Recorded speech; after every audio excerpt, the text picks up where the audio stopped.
السلام علیکم میں یوٹیوب ویورز، امید کرتی ہوں آپ سب خیریت سے ہوں گے۔ ناول سٹارٹ کرنے سے پہلے میری آپ تمام ویورز سے ریکویسٹ ہے کہ پلیز میرے چینل اناشا وائس کو سبسکرائب کیجئے، میری ویڈیوز کو لائک شیئر کمنٹ میں ریویوز لازمی دیں اور ساتھ ہی ساتھ بیل آئیکن کو ہٹ کر دیجئے تاکہ آپ کو تمام اپڈیٹس وقت پر ملتی رہیں۔ شروع کرتے ہیں اپنا ناول جینے کی وجہ، از قلم اناشا، قسط نمبر 17۔ سورج کی کرنیں کھڑکی کے شفاف شیشے سے چھن کر کمرے میں بکھر رہی تھیں۔ ہوا میں ہلکی خنکی تھی جو اس بات کا اعلان کر رہی تھی کہ صبح کا وقت ابھی مکمل طور پر دوپہر میں نہیں بدلا۔ جانان ہلکے قدموں سے چلتی ہوئی اپنے کمرے میں داخل ہوئی۔ کندھے پر دوپٹہ ڈھیلے سے رکھا ہوا تھا اور پیشانی پر چند بال بکھرے ہوئے تھے جو شاید صبح کی ہلچل کا نتیجہ تھے۔ جیسے ہی اس نے کمرے کا دروازہ بند کیا، ایک مانوس سی آواز نے اس کے قدم روک لیے۔ وہ آواز موبائل فون کے بجنے کی تھی جو اس کے بیڈ پر پڑا تھا۔ اس نے بھویں سکیڑ کر موبائل کی طرف دیکھا۔ اسکرین پر جگمگاتے نام نے اس کی سانسیں لمحے بھر کے لیے روک دیں۔ ارشمان کالنگ۔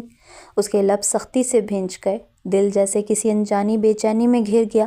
اس کا پہلا خیال یہی تھا کہ فون نہ اٹھائے۔ وہ اس آدمی سے بات نہیں کرنا چاہتی تھی، نہ اس کی دھونس، نہ اس کا غرور، نہ اس کے حکم سننا چاہتی تھی۔ لیکن جیسے ہی اس نے فون نظر انداز کرنے کا ارادہ کیا، ایک یاد ذہن میں کسی بجلی کی طرح کوندا۔ وہ دن جب ارشمان نے اپنی سخت دھمکی بھری آواز میں اسے کہا تھا، جانان اگر تم نے میری بات نہ مانی تو یاد رکھنا میں تمہیں خود مجبور کر دوں گا۔ اس کے ہاتھ غیر ارادی طور پر فون کی طرف بڑھے۔ دل پر ایک بوجھ لیے اس نے کال ریسیو کر لی۔ دوسری طرف چند لمحوں کی خاموشی تھی، جیسے ارشمان جان بوجھ کر اسے انتظار کی اذیت دے رہا ہو۔ پھر اس کی گہری سرد آواز ابھری، کیسی ہو جانان؟ اس کی آواز میں وہی روایتی رونق تھی جو ہمیشہ جانان کو چبھتی تھی۔ میں ٹھیک ہوں، آپ کیسے ہیں؟ جانان نے مختصر جواب دیا۔ اس کا لہجہ بے حد اسپاٹ تھا۔ اچھا۔ ارشمان کی آواز میں ہلکی سی استہزائی مسکراہٹ تھی۔ کافی دن ہو گئے تم نے کوئی خبر نہیں دی۔ مصروف تھیں یا جان بوجھ کر نظر انداز کر رہی تھیں؟ جانان نے گہری سانس لے کر خود پر قابو پایا۔ مجھے نہیں لگتا کہ ہمیں روزانہ بات کرنے کی ضرورت ہے۔ آپ کو ایسا کیوں لگتا ہے؟ ضرورت ہے جانان؟ ارشمان کی آواز میں وہی دبدبا تھا جو ہمیشہ جانان کے ضبط کا امتحان لیتا تھا۔ ویسے ماموں جان نے تم سے بات کی رشتے کے بارے میں؟ جانان کی گرفت موبائل پر سخت ہو گئی۔ اس کے لب تھوڑے خشک ہو گئے تھے۔ اس نے آنکھیں بند کر کے اپنے جذبات کو قابو میں رکھا۔ نہیں، بابا نے ابھی تک مجھ سے کوئی بات نہیں کی۔ چند لمحوں کی خاموشی نے جانان کے اعصاب مزید تناؤ میں مبتلا کر دیے۔ پھر ارشمان کی آواز ابھری، پہلے سے زیادہ سخت، زیادہ گہری۔ اچھا، تو پھر میں خود بات کر لوں ان سے؟ جانان کی سانسیں جیسے کہیں اٹک گئی۔ وہ جانتی تھی کہ ارشمان جو کہہ رہا تھا وہ مذاق نہیں تھا۔ آپ ایسا کچھ نہیں کریں گے؟ اس نے خود کو مضبوط کرنے کی کوشش کی۔ کیوں نہیں؟ ارشمان کا انداز تلخ ہو گیا۔ مجھے جواب چاہیے جانان، اور اگر تم خود سے نہیں دو گی تو میں تمہارے بابا سے لے لوں گا۔ آپ کو ہر بات میں اپنی منمانی کرنے کی عادت ہے ارشمان، لیکن میری زندگی کے فیصلے میرے بابا کریں گے، نہ کہ آپ۔ جانان کی آواز میں ہلکی کپکپاہٹ تھی، لیکن اس نے اپنی مضبوطی برقرار رکھی۔ ارشمان نے ایک گہری سانس لی۔ میں انتظار نہیں کر سکتا جانان، میں چاہتا ہوں کہ یہ معاملہ جلد سے جلد طے ہو۔ یہ آپ کی خواہش ہو سکتی ہے، لیکن فیصلہ میرے بابا کریں گے، جانان نے دو ٹوک انداز میں جواب دیا۔ کچھ لمحے دونوں طرف خاموشی رہی، جیسے وہ ایک دوسرے کے رد عمل کا انتظار کر رہے ہوں۔ پھر ارشمان کی آواز مزید سنجیدہ ہو گئی۔ ٹھیک ہے جانان، میں زیادہ دیر انتظار نہیں کروں گا، تمہیں جلد فیصلہ کرنا ہوگا۔ جانان نے بے بسی سے فون بند کر دیا۔ اس کا دل بے حد تیز دھڑک رہا تھا۔ وہ جانتی تھی کہ یہ معاملہ اتنی آسانی سے ختم نہیں ہونے والا۔ سورج اپنی آب و تاب کے ساتھ آسمان کے بیچوں بیچ کھڑا تھا۔ شاہ ہاؤس کے وسیع و عریض گارڈن میں موجود درختوں کے سائے زمین پر رقص کر رہے تھے۔ ہوا میں ہلکی سی گرمی تھی، مگر درختوں کے جھرمٹ میں سکون کا احساس بھی تھا۔ ماہنور نے دھیرے سے دانین کے بالوں پر ہاتھ پھیرا جو گہری نیند میں جا چکی تھی۔ اس کے چہرے پر ایک عجیب سی مسکراہٹ آئی اور وہ آہستہ سے اٹھ کر کمرے سے باہر نکل آئی۔ اس کے قدم خود بخود شاہ ہاؤس کے پچھلے حصے کی طرف بڑھنے لگے۔ ذہن میں کئی خیالات ایک ساتھ گردش کر رہے تھے۔ آج اسے لگا جیسے سب کچھ بدل گیا ہو، جیسے اس کی دنیا ایک انجان حقیقت سے ٹکرا گئی ہو۔ ہلکی ہوا کے جھونکے اس کے چہرے سے ٹکرا رہے تھے۔ اس نے ایک گہری سانس لی اور پول کے قریب جا بیٹھی۔ اس نے چپلیں ایک طرف رکھیں اور پیر پانی میں ڈال دیے۔ پانی کی ٹھنڈک نے اس کے اندر کی بے چینی کو کچھ کم کیا، مگر دل اب بھی الجھن میں تھا۔ دوسری طرف اذلان شاہ ہاؤس کے مرکزی دروازے سے اندر داخل ہوا تھا۔ جیسے ہی اس نے قدم رکھا، اس کی نظریں ایک لمحے کے لیے بیک سائڈ پر جاتی ماہنور پر ٹک گئیں۔ وہ پل بھر کو ٹھہر گیا۔ وہ ہمیشہ سے پورے اعتماد تھا، لیکن آج پہلی بار اسے کسی کے احساسات کا ادراک ہوا تھا۔ وہ دھیرے سے اس کے پیچھے چل دیا، جیسے کوئی نادیدہ کشش اسے وہاں کھینچ رہی ہو۔ ماہنور پانی میں پیر ہلکے ہلکے حرکت دے رہی تھی اور اس کی سوچیں بے حد الجھی ہوئی تھیں۔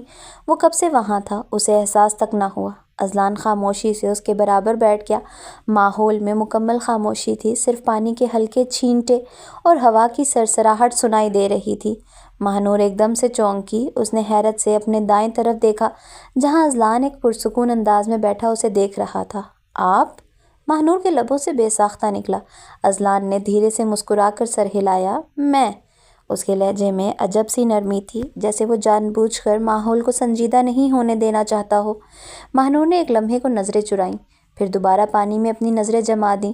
اذلان نے بغور اسے دیکھا۔ وہ جانتا تھا کہ یہ سب اس کے لیے آسان نہیں تھا۔ ماہنور؟ اذلان کی آواز میں ایک عجیب سی سنجیدگی تھی۔ ماہنور نے دھیرے سے سر اٹھایا۔ جی؟ اذلان نے ہلکی سی مسکراہٹ کے ساتھ اس کی طرف دیکھا۔ کیا تمہیں ہمارا رشتہ قبول ہے؟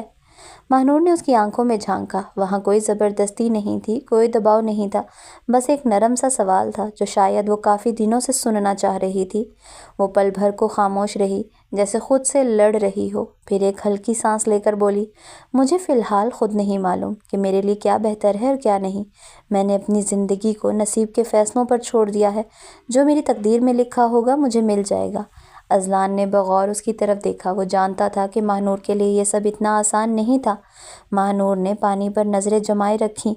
مجھے اس چیز پر افسوس نہیں ہے کہ بچپن میں ہی میرا نکاح آپ کے ساتھ ہو گیا تھا، بلکہ افسوس اس بات پر ہے کہ کسی نے بھی مجھے بتانا گوارا نہیں کیا۔ آخر کو یہ فیصلہ میری زندگی کی سب سے بڑی حقیقت ہے اور اسی کو مجھ سے چھپایا گیا۔ اذلان نے آہستہ سے سر ہلایا۔ تمہیں حق ہے ناراض ہونے کا، لیکن شاید وہ سب یہی سمجھتے رہے کہ جب وقت آئے گا تب تمہیں بتایا جائے گا۔ شاید وہ تمہیں بچانا چاہتے تھے اس الجھن سے۔ ماہنور نے ایک تلخ مسکراہٹ کے ساتھ اس کی طرف دیکھا۔ لیکن یہ سچائی تو میری زندگی کا حصہ تھی اور حقیقت سے فرار ممکن نہیں ہوتا۔ اذلان نے اس کی طرف دیکھا۔ اس کی آنکھوں میں سنجیدگی تھی۔ اگر وقت واپس لے جا سکتا تو شاید میں سب سے پہلے تمہیں یہ سب خود بتاتا، لیکن جو ہو چکا ہے اسے بدلا نہیں جا سکتا۔ البتہ ہم آگے کا فیصلہ خود لے سکتے ہیں۔ ماہنور نے دھیرے سے سر جھکا لیا۔ وہ جانتی تھی کہ وہ ٹھیک کہہ رہا ہے، لیکن اس کا دل ابھی تک بوجھل تھا۔ وہ ابھی کچھ بھی طے کرنے کے لیے تیار نہیں تھی۔ ہوا کے جھونکے اور تیز ہو گئے تھے، دن کی روشنی اپنی شدت کم کر رہی تھی، مگر ان کے درمیان ابھی بھی بہت سے سوالات باقی تھے جن کے جواب وقت کے ساتھ ہی مل سکتے تھے۔ اذلان نے ماہنور کو سوچوں میں گم دیکھ کر نرمی سے کہا، میں تمہیں وقت دینا چاہتا ہوں، لیکن میں چاہتا ہوں کہ جو بھی فیصلہ ہو وہ تمہاری خوشی سے ہو۔ ماہنور نے آہستہ سے سر اٹھایا۔ اذلان کی آنکھوں میں سچائی تھی۔ وہ ایک پل کے لیے خاموش رہی، پھر دھیرے سے بولی، شاید وقت ہی ہمیں بہتر جواب دے سکے گا۔ اذلان نے سر ہلایا۔ تب تک ہم اچھے دوست بن سکتے ہیں؟ ماہنور نے ہلکی سی مسکراہٹ کے ساتھ اس بات میں سر ہلا دیا۔ ایک نئی شروعات کی امید ان کے درمیان خاموشی سے پنپنے لگی تھی۔ دوپہر کا وقت تھا۔ شاہ ہاؤس کے وسیع و عریض گارڈن میں ہلکی ہلکی دھوپ پھیلی ہوئی تھی اور اندرونی حصے میں ایک عجب سا سکون تھا۔ ڈرائنگ روم میں بیٹھے تمام افراد اپنی گفتگو میں مصروف تھے۔ جب دروازہ دھیرے سے کھلا اور راہم اندر داخل ہوا، اس نے ایک نظر وہاں بیٹھے لوگوں پر ڈالی، اپنے مخصوص انداز میں سب کو سلام کیا اور پھر سیدھا سیڑھیوں کی جانب قدم بڑھا دیا۔ بیٹا، آمنہ بیگم کی آواز نے اسے روک لیا۔ وہ پلٹا، ماتھے پر شکن ڈالے ان کی طرف دیکھا۔ بیٹا، کھانا لگ چکا ہے، تم اور دانین بھی آ کر کھا لو، آمنہ بیگم نے محبت بھرے لہجے میں کہا۔ راہم نے ایک لمحے کو توقف کیا، پھر مختصر سے اسپات میں سر ہلایا اور بنا کچھ کہے سیڑھیاں چڑھنے لگا۔ قدم بھاری محسوس ہو رہے تھے، جیسے کوئی اندیکھی زنجیر اسے روک رہی ہو، لیکن پھر بھی وہ چلتا گیا، حتیٰ کہ اپنے کمرے کے دروازے تک پہنچ گیا۔ دروازہ کھولا تو اندر کا منظر دیکھ کر چند لمحے وہیں رک گیا۔ بیڈ پر دانین بے خبر نیند میں ڈوبی ہوئی تھی، چہرہ سکون کا عکاس۔